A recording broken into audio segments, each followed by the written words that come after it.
शास्त्रों के अनुसार श्राद्ध के लिए हमेशा दक्षिण की ओर ढलान वाली भूमि शुभ फलदायी होती है। कहते हैं कि दक्षिण यन में पितरों का प्रभुत्व होता है। श्राद्ध में तुलसी व तिल के प्रयोग से पितृगण प्रसन्न होते हैं, लिहाजा श्राद्ध के भोजन आदि में इसका उपयोग ज़रूर करना चाहिए।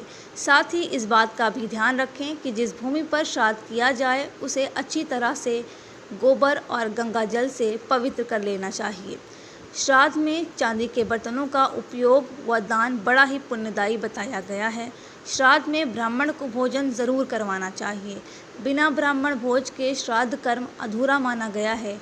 ऐसा करने से व्यक्ति पाप का भागीदारी बन जाता है। श्राद्ध का अधिकार केवल पुत्र को दिया गया है। यदि ना हो तो पुत्री का पुत्र यानी नाती भी श्राद्ध कर सकता है। इसके अलावा यदि किसी व्यक्ति के कई पुत्र हों तो उनमें से ज्येष्ठ पुत्र को ही श्राद्ध करने का हक है। यदि किसी का पुत्र न जीवित हो तो उसके लिए शास्त्रों में विकल्प दिया गया है कि पौत्र तथा पौत्र के न होने पर परपौत्र श्राद्ध कर सकता है। पुत्र व पौत्र की गैर हाजिरी में विधवा स्त्री श्राद्ध कर सकती है, परंतु पत्नी का श्राद्ध पति तभी कर सकता है जब उसे कोई पुत्र ना हो। यदि किसी का पुत्र है तो ऐसी स्थिति में उसे अपनी पत्नी का श्राद्ध नहीं करना चाहिए।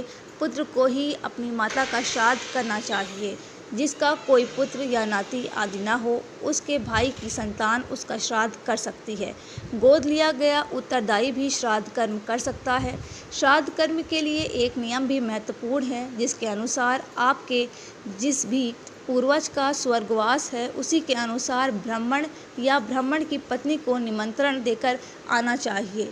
जैसे अगर आपके स्वर्गवासी पूर्वज एक पुरुष हैं तो पुरुष ब्राह्मण को, और अगर महिला हैं तो ब्राह्मण की पत्नी को भोजन खिलाना चाहिए। साथ ही ध्यान रखें कि अगर आपका स्वर्गवासी पूर्वज कोई सौभाग्यवती महिला थी तो किसी सौभाग्यवती ब्राह्मण की पत्नी को ही भोजन के लिए निमंत्रण देकर बुलाएं।